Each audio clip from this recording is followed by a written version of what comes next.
I sat on my childhood bed, staring at the faded baseball posters on my walls, when my mother burst through the door like a hurricane. Her face twisted with rage as she screamed the words that would change everything. "You have 48 hours to get your stuff out, Donte. That house is your sister's now." She expected me to explode, to fight back, to beg. Instead, I stayed completely silent, which seemed to unnerve her even more. I simply nodded and said, "Understood," in a tone so cold it made her step backward. After she stormed out, confused by my lack of resistance, I reached under my mattress and pulled out a thick manila envelope I'd been saving for months. A grim smile crossed my face as I whispered to the empty room, "Two can play this game, Mother." The afternoon sun filtered through my bedroom window as I sat there holding that envelope, my mind racing back through 8 years of sacrifice and betrayal. After my father died in that construction accident when I was 12, everyone said I was the man of the house now. What they didn't say was that I'd actually become the bank of the house. My mother, Martha, had always made it clear that my sister Brittany was the golden child. While Brittany sailed through college on my construction wages, studying marketing and living in sororities, I swung hammers and poured concrete to keep our family afloat. Every month, for 8 long years, I handed over my paycheck to cover the mortgage on this house that my father had built with his own hands. Dad was a master carpenter who'd saved every penny to buy this lot in a decent neighborhood. He'd worked weekends for 2 years, building our home board by board, room by room. I still remembered him teaching me to measure twice and cut once, showing me how to lay a foundation that would last forever. He'd always told me this house would be mine someday, that it was a working man's legacy to his son. But after the funeral, Mom had become distant and bitter. She'd wave away my questions about Dad's will, saying everything was taken care of and that I shouldn't worry about legal papers. Brittany, meanwhile, had transformed from my annoying little sister into someone I barely recognized. She'd come home from college with expensive clothes, talking about her internships at marketing firms and her plans to make something of herself. The phone calls had started 3 months ago. Late-night whispered conversations where Mom would quickly hang up if I walked into the room. Brittany's visits became more frequent, always carrying manila folders and real estate brochures. They'd huddle together at the kitchen table, speaking in low voices that stopped whenever I appeared. I'd tried to ignore the warning signs, but working construction teaches you to recognize when a foundation is failing. You can see the cracks spreading, hear the settling sounds that mean trouble ahead. My family was showing all the same symptoms. That evening, I called Frank Morrison, my father's old construction buddy and the closest thing I had to an uncle. Frank had helped Dad build this house and had stayed in touch over the years, always checking on how I was handling things. "Frank, I need to ask you something about Dad's will," I said when he answered. "What about it, son? You sound troubled." I explained what had just happened with Mom's ultimatum. Frank was quiet for a long moment. Then I heard him curse under his breath. "Donte, you need to meet me at Riley's diner tomorrow morning. There's something I should have told you years ago, but your mother made me promise to keep quiet. I think that promise just got broken." "What are you talking about?" "Just meet me at 7 a.m. sharp, and bring some identification. We might need to take a trip to the courthouse." The next morning, I found Frank already seated in a corner booth, nursing black coffee and looking like he hadn't slept. His weathered face showed the kind of worry that comes from carrying a secret too long. "Your father was my best friend for 20 years, Frank began without preamble. "When he drew up his will, he asked me to witness it. Donte, that will specifically left this house to you, not your mother. She was supposed to hold it in trust until you turned 25. My coffee cup stopped halfway to my lips. "What do you mean?" Frank pulled a folded paper from his jacket pocket. "I kept a copy because your dad asked me to. He was worried something might happen to him on one of those high-rise jobs. He wanted to make sure you'd always have a home." I stared at the document. My father's familiar signature at the bottom. The legal language was clear. The house was mine, with Mom having lifetime residence rights but no ownership. "Frank, if this is the real will, then what did Mom file with the court?" His face darkened. "That's what we're going to find out." As we drove to the courthouse, Frank explained how probate worked, how wills had to be filed, and verified after someone died. He'd always wondered why Mom had been so secretive about the legal proceedings, why she'd refused his offers to help with paperwork. The revelation hit me like a sledgehammer to the chest. Not only had my mother been planning to steal my inheritance, she'd been lying about it for over 8 years. The foundation of my trust in my family had just cracked wide open, and I could see the damage went deeper than I'd ever imagined. As we pulled into the courthouse parking lot, Frank put his hand on my shoulder. "Son, I'm sorry I didn't speak up sooner. I thought I was honoring your father's wishes by letting your mother handle things. I was wrong." Walking up those courthouse steps, I realized this wasn't just about a house anymore. This was about discovering who my family really was, and whether the man my father had raised me to become could handle the truth about the people he'd left me with. The county clerk's office smelled like old paper and disappointment.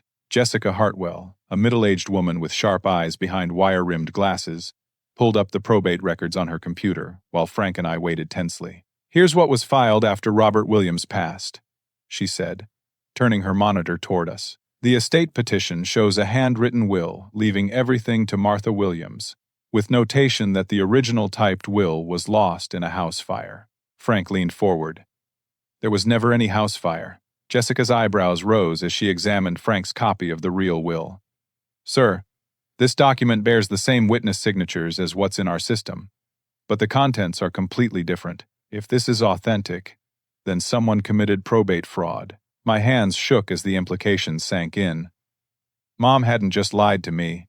She'd lied to the court, forged documents, and stolen my inheritance through the legal system itself. "There's more," Jessica continued, clicking through screens.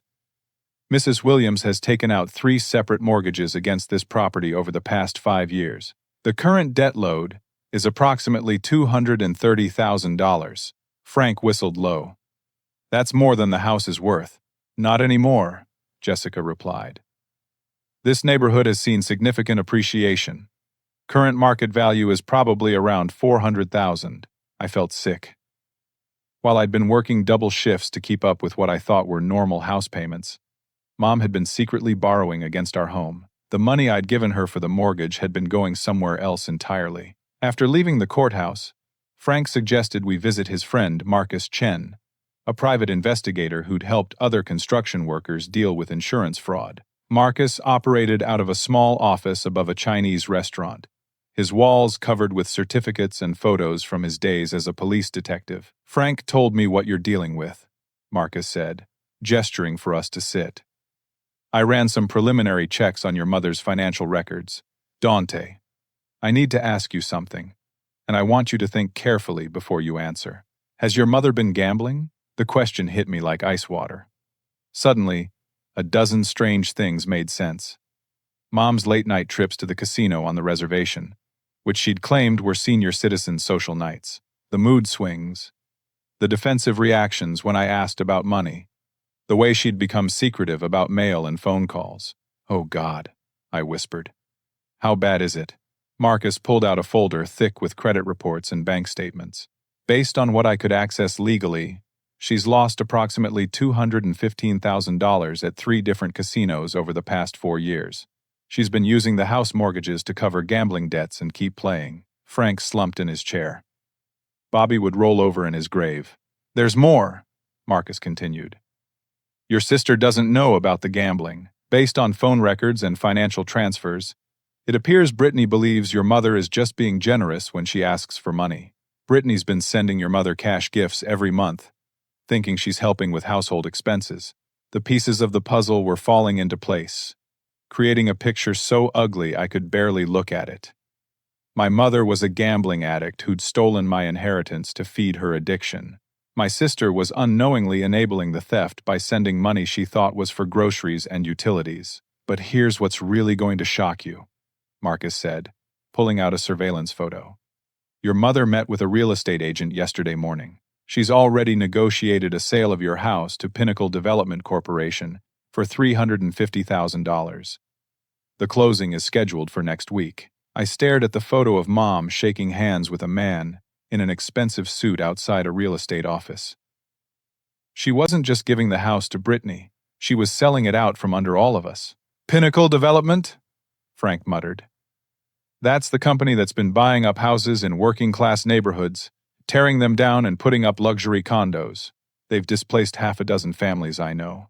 Marcus nodded grimly. The sale contract shows your mother will receive the money directly. There's no mention of Brittany in the paperwork at all. It appears your sister is being set up to take ownership of a house that's already been sold to someone else. The betrayal was so complete, so calculated, that I couldn't speak. Mom wasn't just stealing from me. She was setting up Brittany to face legal consequences for fraud. When the developers showed up with their sales contract, Brittany would be left holding the bag for a transaction she knew nothing about. That evening, I sat in my truck outside our house, watching Mom through the kitchen window. She was on the phone again, gesturing wildly, her face tight with stress. For the first time in my life, I was looking at my mother like a stranger. The woman who'd raised me, who'd made me believe family came first, had been systematically destroying our family for her own selfish needs. But as I sat there, another thought occurred to me. If Marcus was right about Brittany being kept in the dark, then my sister wasn't the mastermind I'd thought she was. She was another victim, being manipulated just like me. The question now was whether I could save her from the trap Mom had set, or whether it was already too late. The next morning would bring the 24-hour mark in Mom's ultimatum. I had a choice to make. Let Brittany walk into this nightmare blindly, or find a way to protect her from the consequences of Mom's crimes. Either way, the family I'd grown up believing in was already gone. Now I had to decide what kind of man I'd become from its ashes. I barely slept that night, staring at the ceiling and wrestling with what I'd learned.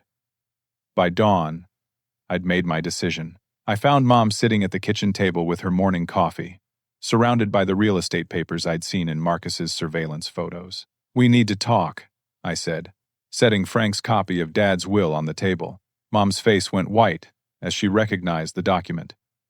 "Where did you get that?" Frank kept a copy. "Mom, I know about the gambling, the fraudulent will filing, and the sale to Pinnacle Development. I know Brittany doesn't have any idea what you've done." For a moment, I thought she might deny everything. Then her shoulders sagged and she began to cry. Not the manipulative tears I'd seen her use to get her way, but the broken sobs of someone whose secret had finally been exposed. "I never meant for it to go this far," she whispered. "It started with just a few dollars at the slots. After your father died, I was so lonely, so scared about money. The casino felt like the only place where I could forget about everything. $200,000 isn't a few dollars, Mom." She looked up at me with red eyes. "I kept thinking I could win it back. Every time I lost, I told myself the next bet would fix everything. When the debts got too big, I thought about the house, how much equity we had built up. So you forged Dad's will. I convinced myself it was just temporary. I thought if I could get a mortgage, pay off the gambling debts, and then win enough to pay back the house loan, no one would ever have to know. The rationalization was so desperate, so delusional, that I almost felt sorry for her. Almost, but it didn't work out that way. The debts kept growing. The casino started sending collection agents. I had to keep borrowing against the house to keep them away. And when you couldn't borrow anymore, you decided to sell." She nodded miserably. "But I couldn't sell it myself because of the will I filed. It would look suspicious if I suddenly claimed ownership after saying you'd inherited it. So I had to transfer it to someone else first.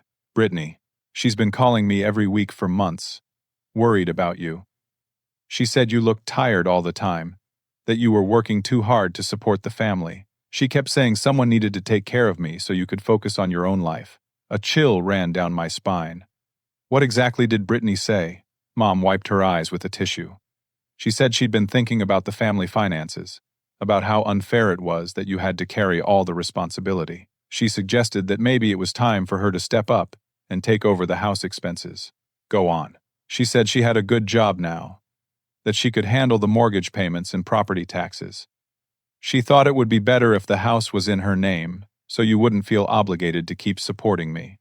My blood ran cold as I realized what had actually happened. "Mom, when did these conversations start?" "About 6 months ago. Right after that collection agent showed up at the house." "Did Brittany see the collection agent?" Mom's face went pale. She was here for Sunday dinner. She answered the door before I could stop her. The pieces clicked into place with sickening clarity. Brittany hadn't been manipulating Mom out of greed. She'd discovered the gambling debts and was trying to protect the family. But instead of confronting Mom directly, she'd tried to solve the problem by taking financial responsibility herself. My sister wasn't a villain. She was trying to be the hero of a story she didn't fully understand. And Mom, in her desperation, had twisted Brittany's good intentions into a scheme to sell the house and run away from her debts. Mom, does Brittany know about the sale to Pinnacle Development? No. I told her I just needed her to take ownership temporarily while I sorted out some legal issues. Does she know the house is supposed to belong to me? Mom shook her head. She thinks you've been paying the mortgage out of kindness, not because it's your inheritance. My phone rang. The caller ID showed Brittany's number. Don't answer it, Mom pleaded. I can fix this.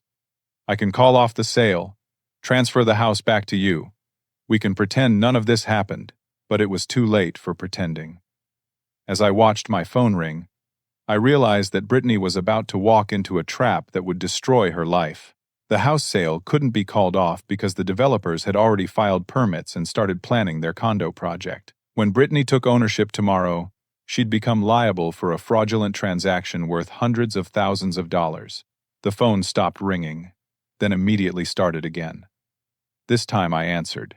Donte. Thank God. Brittany's voice was tight with panic.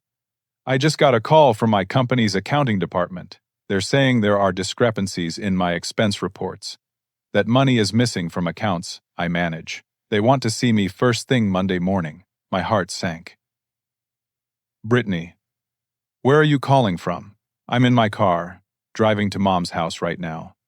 I need to take care of this house transfer quickly so I can focus on dealing with this work situation. I don't understand what's happening, but someone is trying to make it look like I stole money from my company.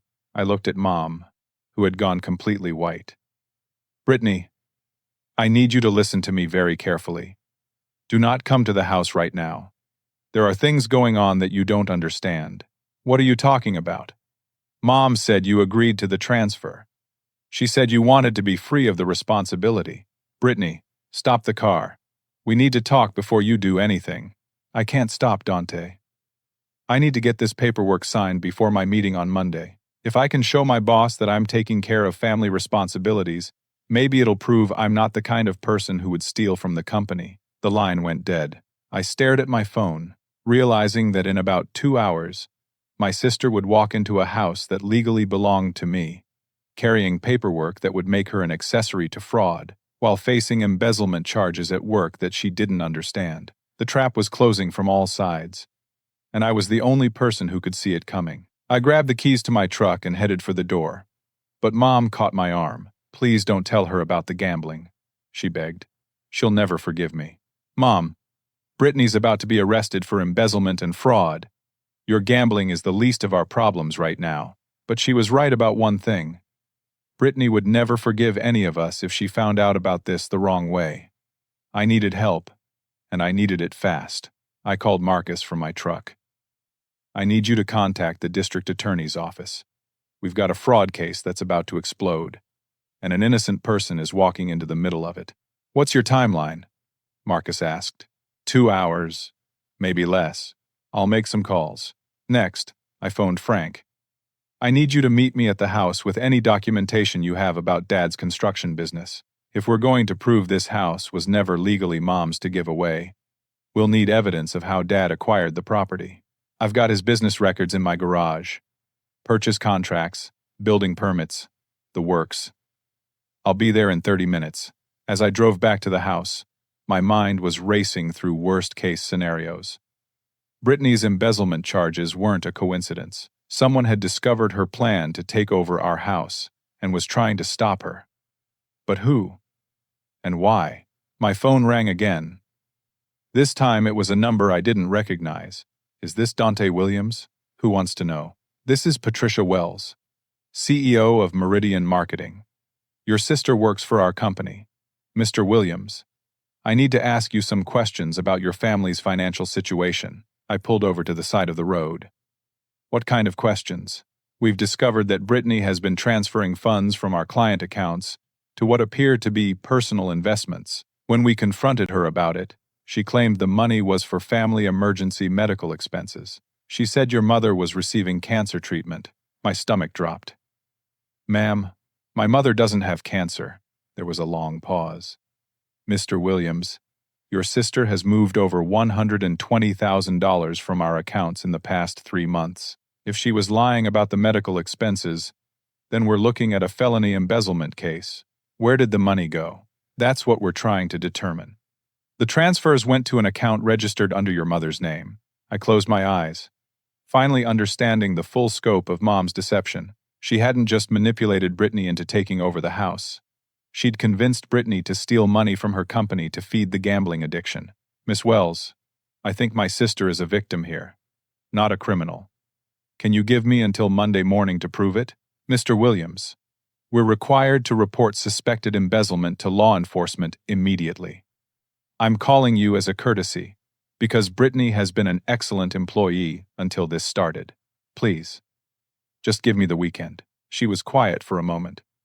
We've already filed a police report, but I can ask the detective to hold off on an arrest warrant until Monday morning. If you have evidence that clears your sister, you need to present it quickly. When I got back to the house, Frank was waiting with a truck full of cardboard boxes. Your dad was meticulous about paperwork, he said. Everything's here. Property deeds, construction loans, insurance policies, even the receipts for lumber and materials. We carried the boxes into the living room just as another car pulled into the driveway. A woman in a business suit approached the door with a briefcase and official-looking paperwork. Are you Donte Williams? She asked. I'm Jennifer Martinez from the district attorney's office. I understand you have information about a probate fraud case. I invited her inside and spent the next hour explaining everything I'd discovered. Jennifer took notes while Frank provided documentation about Dad's original will and the house's construction history. This is definitely criminal fraud, Jennifer said. But the challenge is that your sister is scheduled to take legal possession of fraudulent property in about an hour, and she has outstanding embezzlement charges. Even if she's a victim, she's about to become an accessory. Can you stop her from coming here? Not without probable cause for an arrest warrant. And frankly, until we can prove she didn't know about the fraud, she looks like a co-conspirator. My phone buzzed with a text message from Brittany. 10 minutes away. Thanks for understanding about the house transfer. Love you. I looked around the room at Frank, Jennifer, and the boxes of evidence that proved my inheritance had been stolen. In 10 minutes, my sister would walk through that door, expecting a simple, legal transaction. Instead, she'd find a crime scene investigation and the ruins of our family. But maybe that wasn't the worst thing that could happen. Maybe it was time for all of us to face the truth about what we'd become and figure out if there was any way to build something honest from the wreckage. I heard a car door slam outside. Through the window, I could see Brittany walking up the front steps, carrying a briefcase and wearing the kind of determined expression I remembered from when we were kids, and she was about to attempt something dangerous. She's here, I announced to the room. Jennifer stood up and straightened her jacket. Mr. Williams, I want you to let your sister enter and begin explaining why she's here. Don't warn her about us being here. We need to hear her version of events before she knows she's in legal trouble. I nodded and walked to the door, my heart pounding. Everything that happened in the next few minutes would determine whether my family could ever heal from this, or whether we'd all end up in prison together. Brittany's knock was confident and cheerful. She had no idea she was about to step into the biggest trap of her life. I opened the door to find Brittany looking more stressed than I'd seen her since college finals. Dark circles under her eyes suggested she hadn't slept much, and her usually perfect business attire was wrinkled. Donte, thank goodness you're here, she said, stepping inside. I know this is all happening fast, but I really appreciate you letting me take over the house payments. With everything going on at work, I need to show people I'm responsible and stable. She stopped mid-sentence when she noticed Frank standing in the living room. Frank Morrison? What are you doing here? Hello, Brittany. I'm here because of your father. Her eyes shifted to the boxes of papers spread across the coffee table, then to Jennifer Martinez, who was clearly not a family friend. What's going on? Brittany's voice carried the first note of alarm. I took a deep breath. Brittany, this is Jennifer Martinez from the district attorney's office. We need to talk about the house, about Mom's finances, and about the money from your company. The briefcase slipped from Brittany's hands and hit the floor with a sharp crack. You know about the money? Your CEO called me an hour ago. Brittany sank into Dad's old recliner, her face crumpling. I can explain everything. Mom has cancer. She's been getting experimental treatments that aren't covered by insurance. The medical bills were destroying her credit, and she was too proud to ask for help. Brittany, I said gently. Mom doesn't have cancer. The words hit her like a physical blow. What? Jennifer stepped forward. Miss Williams, we need to discuss some serious legal matters. But first, I want you to understand that we believe you're a victim of fraud, not a perpetrator. I don't understand. Frank opened one of his boxes and pulled out Dad's original will. Your father left this house to Donte, not to your mother. She never had the legal right to give it away. Brittany stared at the document. But Mom said Donte inherited the responsibility of caring for her, not the house itself. She lied, I said. About the will, about having cancer, about the medical expenses. Mom has a gambling addiction, Brittany. She's lost over $200,000 at casinos. The money you sent her didn't go to doctors. It went to slot machines. I watched my sister's world collapse in real time. Her face went through a series of emotions. Confusion, disbelief, anger, and finally a deep hurt that made me want to protect her from everything ugly in the world. The house transfers, she whispered. She said it would help you. She's already sold the house to a development company, Jennifer explained. If you had signed those papers, you would have become liable for a fraudulent real estate transaction worth $350,000. Brittany looked around the living room where we'd grown up, where Dad had taught us to play chess and Mom had helped us with homework. She was going to let me go to prison. I don't think she thought that far ahead, I said. I think she was just trying to solve one problem at a time, and each solution created bigger problems. Where is she now? Upstairs in her bedroom. She's been there since I confronted her this morning. Brittany stood up abruptly. I need to see her. Brittany, wait, Jennifer called. Before you talk to your mother, you need to understand your legal situation. The embezzlement charges are still pending, and depending on how this conversation goes, she might face charges for fraud, elder abuse, and conspiracy. Elder abuse? She's not elderly.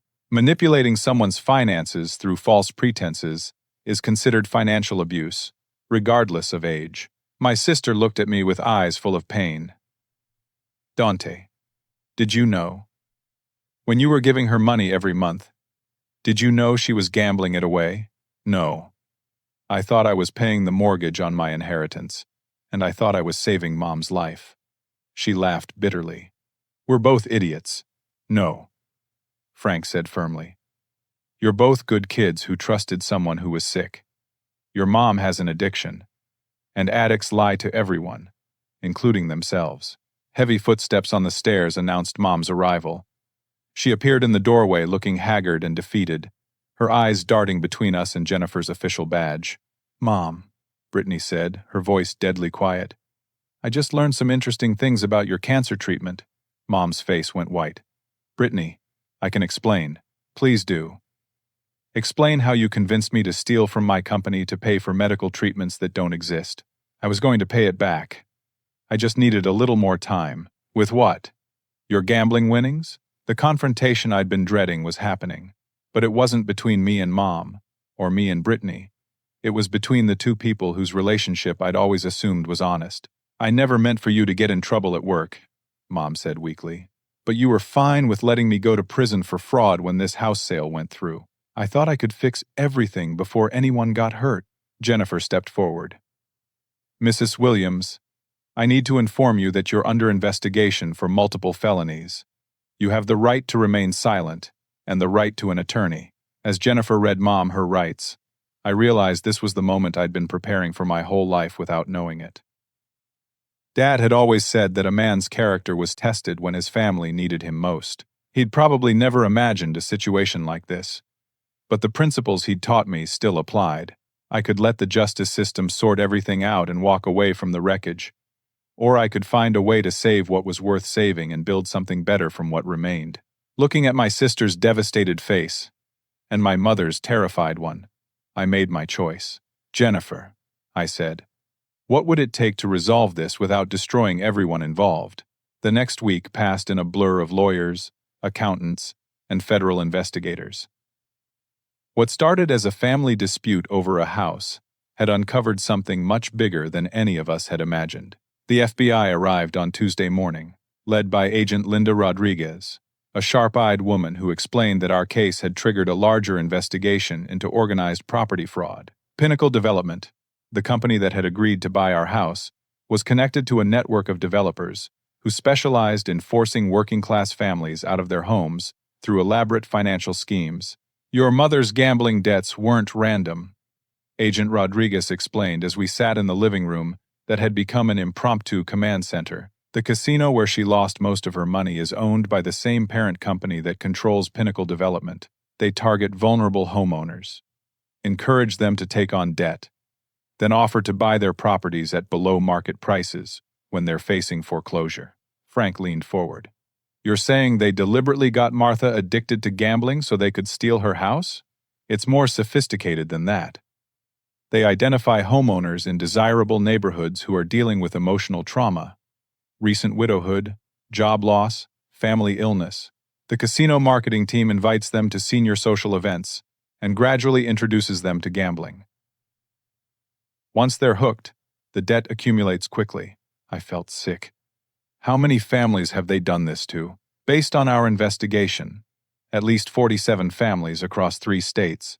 Your case is unique because your sister attempted to intervene, which created a paper trail that exposed the entire operation. Brittany, who had been sitting quietly through most of these meetings, finally spoke up. What happens to the families who already lost their homes? That's where things get interesting. The development company has been using fraudulent methods to obtain building permits and city approvals. Every construction project they've completed using stolen properties is now legally questionable. We're looking at a $50 million conspiracy that could result in multiple developments being torn down and the land returned to its original owners. The magnitude of it was overwhelming. Our family's dysfunction had accidentally exposed a criminal enterprise that had been operating for years. Meanwhile, Mom had entered a residential treatment program for gambling addiction. The facility was part of a plea agreement that Jennifer Martinez had negotiated. Instead of facing immediate prison time, Mom would spend 6 months in treatment, followed by 5 years of supervised probation. She'd also have to pay restitution to Brittany's company and perform community service educating other families about gambling addiction. Brittany's situation was more complicated. Her company, Meridian Marketing, initially wanted to prosecute her for embezzlement, but once the federal investigation revealed the scope of the fraud scheme, they changed their position. They offered to drop the charges if Brittany agreed to help investigate other families who might have been targeted through similar manipulation. It's weird, Brittany said one evening as we sat on the front porch of our childhood home. A month ago, I thought I was the successful one who had her life together, and you were the one who needed saving. Now I realize I was being manipulated by professionals while you were the only person who saw what was really happening. I didn't see it either, I admitted. I just got lucky that Frank kept a copy of Dad's will. No, it was more than luck. You never gave up on the idea that this house belonged to our family. Even when Mom was pressuring you to leave, you fought back. The house itself had become a symbol of something larger. Agent Rodriguez explained that we could keep it, since Mom's sale to Pinnacle Development was based on fraudulent ownership claims. The development company's assets were being frozen pending the outcome of the federal investigation. But more importantly, our story had attracted attention from other families dealing with similar situations. A victims' rights attorney named Michael Torres approached us about starting a nonprofit organization to help working-class families fight back against predatory development schemes. People need to know this is happening, Michael explained. And they need resources to protect themselves. Your family's story could prevent dozens of other families from losing their homes. I found myself thinking about Dad's legacy in a new way. He'd built this house with his hands, But maybe the more important thing he'd built was the values that helped me recognize when something was wrong and fight to make it right. The neighborhood had rallied around us in ways I never expected. Mrs. Patterson from next door brought casseroles every day during the investigation. The Johnsons across the street offered to testify about the suspicious real estate agents they'd seen measuring properties without permission. Even families I barely knew stopped by to share their own stories about feeling pressured to sell by mysterious development companies. 3 months after that horrible day when Mom gave me 48 hours to leave, I was standing in the same living room. But everything had changed. The federal investigation had resulted in arrests across 3 states. Pinnacle Development was facing racketeering charges. The casino that had fed Mom's addiction was under investigation by state gaming authorities. More importantly, our family was healing in ways I hadn't thought possible. Mom was making progress in treatment, calling every week to update us on her recovery and to apologize again for the damage she'd caused. Brittany had taken a leave of absence from her job to help coordinate the victims' advocacy organization we were launching. "I keep thinking about what Dad would say about all this," Brittany said one afternoon as we sorted through boxes of case files from other families. "He'd probably say that sometimes the most important thing you can build isn't a house, but a foundation for other people to stand on." That sounds like something he'd say. As I looked around the living room that had been the center of so much pain and deception, I realized it was becoming something new. A headquarters for fighting back against injustice, a place where families could come for help and support, a foundation for building something better than what we'd lost. The house Dad built with his hands was still standing. But the legacy Dad built with his values was just getting started. 6 months later, I stood in the backyard my father had landscaped with his own hands, watching the sunrise over a neighborhood that had become a community again. The vegetable garden Dad planted was thriving under my care, and the old oak tree where he'd hung my childhood swing was casting long shadows across the lawn where we'd soon be hosting our 3rd quarterly neighborhood barbecue. The house restoration was finally complete. Using the insurance settlement from the fraudulent mortgage claims, I'd been able to update the kitchen, refinish the hardwood floors Dad had laid himself, and add a home office where Brittany and I could coordinate the Williams Family Foundation for Property Rights Protection. Our nonprofit had grown beyond anything I'd imagined. Michael Torres had helped us secure federal grants to provide legal assistance to families facing predatory development schemes. We'd already helped 32 families keep their homes and assisted law enforcement in prosecuting 6 additional cases of organized property fraud. Mom had completed her residential treatment program and was living in a supervised apartment complex downtown. She attended Gamblers Anonymous meetings 3 times a week and volunteered at a financial literacy program for seniors. Every Sunday, she came to the house for dinner, and slowly, carefully, we were rebuilding trust. "Recovery isn't about going back to who you were before," she'd told me last week as we worked together in Dad's garden. "It's about becoming someone better, someone who can face the truth about their mistakes and work to repair the damage." She was right about that. The woman who'd screamed at me to get out of my own house 6 months ago was gone. In her place was someone who'd learned to take responsibility for her actions and find ways to help other people avoid the same traps. Brittany had never returned to Meridian marketing. Instead, she'd thrown herself into advocacy work with the passion she'd once reserved for marketing campaigns. She testified before congressional committees about the need for stronger oversight of casino marketing practices. Her presentation to the American Bar Association about financial elder abuse had resulted in new guidelines for probate attorneys. "I used to think success meant climbing the corporate ladder and making enough money to solve everyone's problems," she told me recently. "I never realized that real success might mean preventing problems from happening in the first place." The federal investigation had concluded with 47 convictions and over $60 million in recovered assets. Pinnacle Development's leaders were serving federal prison sentences, and the casino that had targeted Mom was operating under new management, with strict oversight of their marketing practices. But the most meaningful change was personal. Frank Morrison had become the grandfather figure my father couldn't be, teaching me advanced carpentry techniques and helping me understand the business side of construction work. With his guidance, I'd started my own contracting company specializing in home restorations for elderly homeowners. "Your dad would be proud of the man you've become," Frank told me as we finished installing new kitchen cabinets for Mrs. Patterson next door. He always said you had the best instincts of anyone he knew. The dating life I'd put on hold during years of supporting my family had resumed in an unexpected way. Grace Matthews, a social worker who'd been assigned to coordinate services for gambling addiction families, had become a regular volunteer at our foundation events. Our shared commitment to helping families in crisis had grown into something deeper, a partnership based on mutual respect and common values. "I love that you fight for people," she'd told me on our first official date. "You could have walked away from all this chaos, but you chose to stay and fix things. That says everything about your character." Last week, Brittany had brought someone to Sunday dinner too. David Kim, an investigative journalist who'd covered our story and stayed in touch as he researched other predatory lending schemes. Their relationship had developed from professional collaboration to personal connection, built on their shared passion for exposing injustice. "It's weird how trauma can bring out the best in people, if they let it," David had observed as we sat on the front porch after dinner. "Your family could have been destroyed by what happened. Instead, you used it to make yourselves stronger and help other people." The front doorbell interrupted my morning reflections. Through the window, I could see Agent Rodriguez standing on the porch with a manila envelope and a smile that suggested good news. "The Pinnacle Development appeal was denied," she announced when I opened the door. "All convictions are final, and the last of the seized properties are being returned to their original owners this week." "How many families total?" 63 families across 4 states.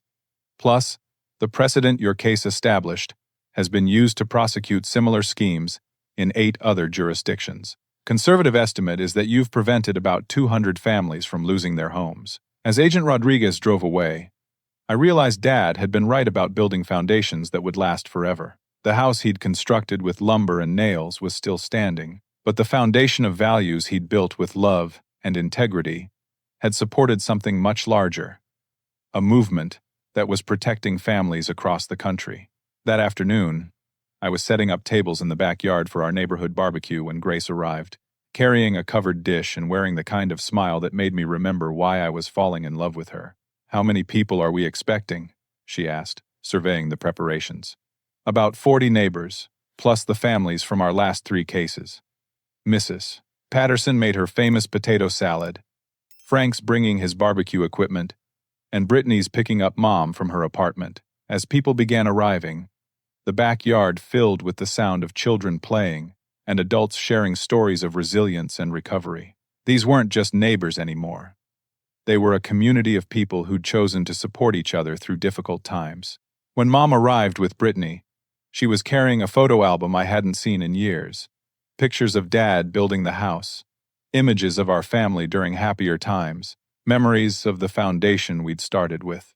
"I wanted everyone to see what this place looked like when your father was building it," Mom said, opening the album on the picnic table. "He used to say that the most important part of any construction project was making sure the foundation could support whatever people wanted to build on top of it." Looking around at the gathering, families who'd kept their homes, neighbors who'd found their voices, a community that had learned to stand up to injustice, I realized Dad's foundation was stronger than he'd ever imagined. As the sun set over our backyard, full of friends and allies, I raised my glass in a toast that had become our tradition, to second chances, to foundations that last, and to the people who choose courage over comfort. The response echoed across the yard, to courage over comfort. Later that evening, as Grace and I cleaned up while Brittany walked Mom back to her apartment, I found myself thinking about the lesson this journey had taught me. Sometimes the greatest gift we can give our family is refusing to enable their worst impulses. True love means protecting people from the consequences of their destructive choices, even when they hate us for it. My father taught me that a man's character is measured not by what he inherits, but by what he protects and builds for the next generation. The house was quiet now, filled with the peaceful silence of a home where people are safe and loved. Through the kitchen window, I could see the oak tree Dad had planted when I was born, now tall enough to shelter another generation of children who would play in its shade. Tomorrow would bring new challenges, more families to help, more injustices to fight, more work to do in building the kind of community Dad would have been proud of. But tonight, in this house he'd built with his hands and his heart, Surrounded by the evidence of what love and determination could accomplish, I felt the deep satisfaction of knowing that some foundations really do last forever. Have you ever had to choose between keeping peace in your family and doing what you knew was right? How do you think you'd handle discovering that someone you trusted had been lying to you for years? Share your thoughts in the comments below. I'd love to hear about times when you've had to find the courage to stand up for what's right, even when it was difficult. If this story resonated with you, please hit the like button and consider subscribing for more real-life stories about overcoming family challenges and finding strength in difficult times. And if you know someone who might be dealing with similar family struggles, please share this video with them. Sometimes knowing that others have walked this path can make all the difference. Thank you for taking this journey with me.